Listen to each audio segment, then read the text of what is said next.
मृदगंध या इंदिरा संत यांच्या ललित लेखसंग्रहातून खिडकी नावाचा लेख. आजवर मला निरनिराळ्या प्रकारच्या घरांतून राहण्याचा योग आला. तवंदीचा तो मोठा वाडा, 2 हात रुंद भिंतीचा आणि दारापुढे उंच कट्टे असलेला, बेळगावचे या गल्लीपासून त्या गल्लीपर्यंत पोहोचणारे बोळकंडीसारखे लांबलचक घर. त्याच्या पुढच्या पायरीवर उभे राहिले की मागील दाराच्या दोणीवर धुणे चाललेले स्पष्ट दिसत असे. मुंबईच्या चाळीतील खोल्या, तिथे एकूण घरापेक्षा खोल्यांचाच हिशोब. आपल्या 2 खोल्या चाळीतल्या 2-3 जिने चढून गाठायच्या. मागे पुढे चिंचोळी गॅलरी असलेल्या पुण्याच्या नव्या वसाहतीतला ब्लॉक आणि शेवटी ठळकवाडीचे छोट्याशा चाळीतील दुमजली छोटेसे घर. सोयी सगळ्या घरात चांगल्या सोयी होत्याच, पण मला आवडली ती घरे सोयीसाठी नव्हे तर त्या घरांना असलेल्या मनाजोगत्या खिडक्यांसाठी.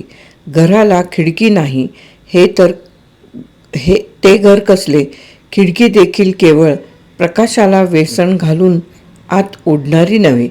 प्रकाश काय, छपरातील काचेचे कौलही आणू शकते, पण मला खिडकी हे एक घराचे फार मोठे जिव्हाळ्याचे स्थान आहे असे वाटते. दारासारखी ती आवजाव तुम्हारा घर या मताची नसते. ती असते मोकळी, पण गजांनी बांधलेली असते. पण घरातील मोठ्यांना लहानांना पोटाशी घेऊन ती राहिली की त्यांना बाहेरील विश्वाचे किती तऱ्हेचे भावबंध उलगडून दाखवते. अखंड आशीर्वादाचा वर्षाव करणारा निसर्ग किती चिमुकल्या रूपाने तिच्यातून आपल्याशी गप्पा मारायला येतो. अशा खिडक्या असलेली घरे माझ्या आठवणीतही घरे करून राहतात. त्या घरांच्या खिडक्यात माझा जीव गुंतलेला असतो. तवंदीच्या वाड्याच्या माडीवरील 2-4 खिडक्यांपैकी एक उत्तर दिशेकडे बघणारी लहानशीच आणि लाकडी गज असलेली होती. ती फक्त पावसाळ्यात उघडायची. ही उंचावरून बघणारी असल्याने ती दाखवायची डोंगरापलीकडचा विस्तीर्ण प्रदेश. अगदी क्षितिजापर्यंत. पाऊस सुरू झाला की माझा मुक्काम या खिडकीत. हातात भारत गौरव ग्रंथमालेची कादंबरी, वाटीत तिखट मीठ तेल लावलेले भरपूर शेंगदाणे.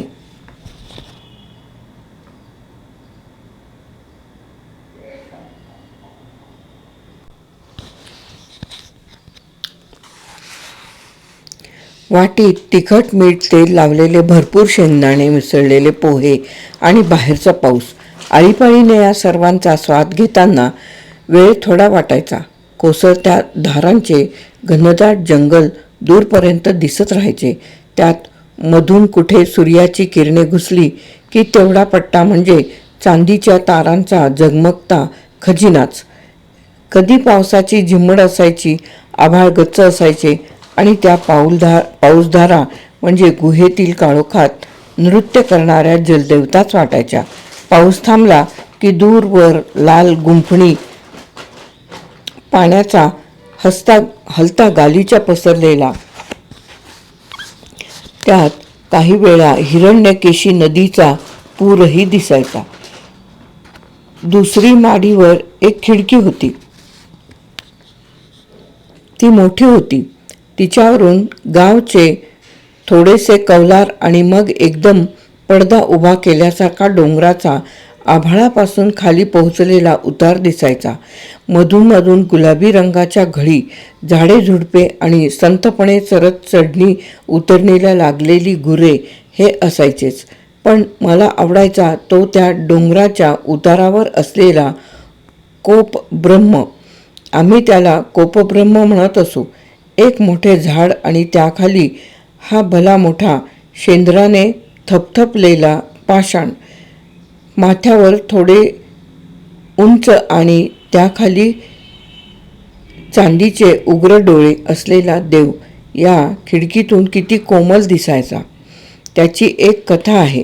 डोंगराखालच्या ब्रह्माच्या देवळात एकदा चोर शिरले. देव रागावून माणसाच्या रूपाने त्यांच्या मागे धावला. पळून जात असताना एका चोराने मागे वळून हातातील पहार त्या देवाच्या डोक्यात किळा खुपसल्यासारखी खुपसली.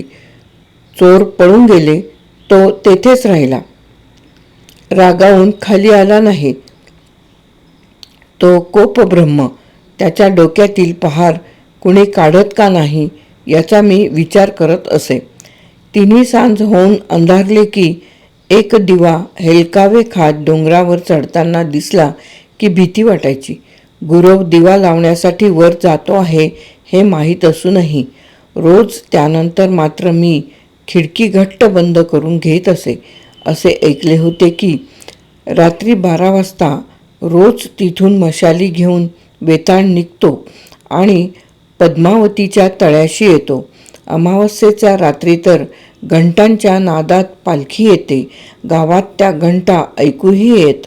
मला या अद्भुताच्या वाटेला जावे असे वाटायचे नाही. रोजच अमावस्या असणार असे वाटून मी कधी सूर्यवर आल्याखेरीज खिडकी उघडण्याचे धाडस केले नाही. पण दिवसाही ते वेताळ, ती पालखी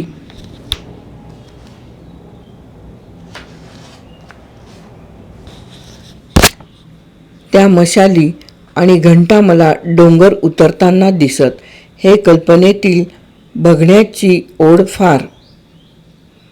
बेळगावच्या घरात दोन्ही बाजूला खिडक्या नव्हत्याच, पण पुढल्या खोलीत फक्त रस्ता दाखवणारी लहानशी खिडकी होती. या खिडकीशी उभे राहिलेले काकांना आवडत नसे.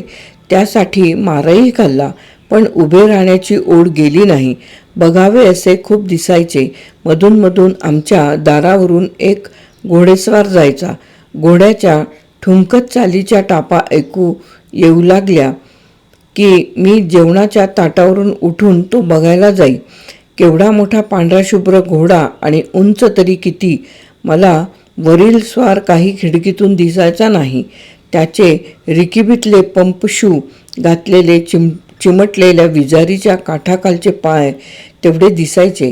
एकदा दार उघडे असताना स्वारही पाठमोरा पाहिला. लोकरीचा कोट, डोक्यावर तांबूस रंगाची मोठी फर कॅप. आम्हा त्या गल्लीतील सगळ्याच मुलांना त्याचे आकर्षण होते. गटाराशी उभे राहून सगळी टकाटका बघत. मग मला मात्र खिडकीतूनही बघता यायचे नाही. अशाच वेळी एकदा पायावर सपकन छडी बसली होती. मुंबईकडे तर खिडकीचे सुख नाहीच. गॅलरीच्या कठड्यावरून ओढवायचे लांबलचक गजांची खिडकीच. पण मला न आवडणारी त्यातून दिसायची ती समोर कौलारू घरातील वर्दळ आणि खाली बघावे तो माणसांचा पूर, गाड्यांचा महापूर. मला असले काही बघायला आवडत नसे. मुंबईला एकदा यांच्या मित्राच्या घरी गेलो होतो. असा उंची सजावटीचा दिवाणखाना मी पाहिला नव्हता. आणि खिडक्या केवढ्या मोठ्या, नाजूक निळसर झालरीसारख्या. पडद्यांना बाजूला करून पाहिले तो काय, असा हाताशी असल्यासारखा अथांग चमचमणारा समुद्र आणि त्या लईत येऊन काठाशी फेसाळणाऱ्या लाटा. अगदी क्षितिजाशी चित्रात काढतात तसे चतुराच्या पंखाच्या रंगाचे शिळाचे जहाज. खिडकीतून सागराचे दृश्य मी प्रथमच पाहिले आणि वेडावून गेले. वहिनींनी हाताला धरून मला कोचावर बसविले. पुन्हा पडदा झुलायला लागला आणि समुद्राची मंद गाज तेवढी कानावर साठून राहिली. मला पुन्हा उठून त्या खिडकीशी जायचे होते, पण मी काय आता लहान होते. खिडकीचे खरे सुख अनुभवले ते ठळकवाडीतील त्या लहानशा घरात. त्या घराच्या माडीला एकूण 5 खिडक्या.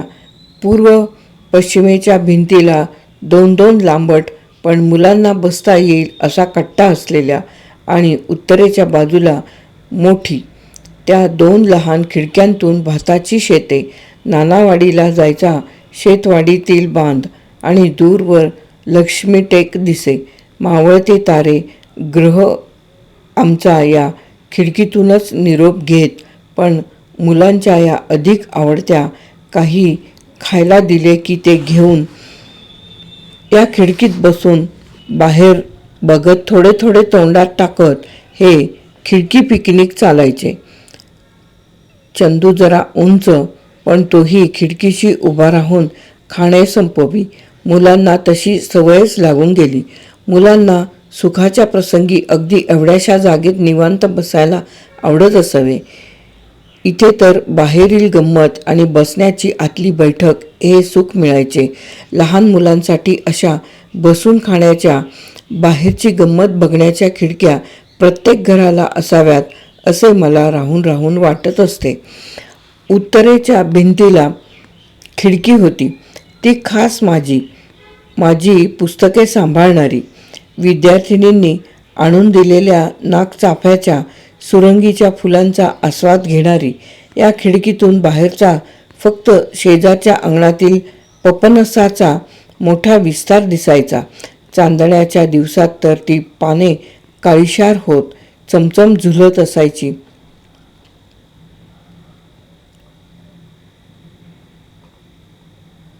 वाऱ्यावरून त्याच्या बहाराचे सुगंधाचे गार झोत खिडकीतून येऊ लागत. ही खिडकी मला इतकी मौल्यवान वाटायची. हिने माझे नेहमीच अतिशय प्रेमाने स्वागत केले. सुखी मनाला हिने चांदण वाऱ्याने न्हाऊ घातले. तापत्रयांनी पोळलेल्या मनाला हिने गजांचा गारवा पोहोचवला. इथे बसले की मनाचे सारे ताण, विवंचना, दुःख हळूहळू विरघळत जाई. पैशाच्या काळज्या दूर राहिलेल्या, मुलांच्या काळज्या, माझ्या स्वतःच्या दुखण्याच्या काळज्या हिनेच हलक्या केल्या. बाहेरील काळोखाचे, चांदण्याचे माझ्याशी चाललेले हितगुज हिने मला माझ्या भाषेत सांगितले. माझी आणि आभाळाची जिव्हाळ्याची ओळख याच खिडकीत झाली. त्यानेच मला शक्ती दिली, कवितेची प्रेरणा दिली. अशी ही त्या घरची खिडकी माझी जिवलग, एकुलती एक मैत्रीण झालेली. म्हणून कुठेही कुणाच्या घरी गेले की माझे प्रथम खिडकीकडे लक्ष जाते, ते यामुळेच. इंदिरा संत यांचा खिडकी नावाचा ललित लेख इथे समाप्त.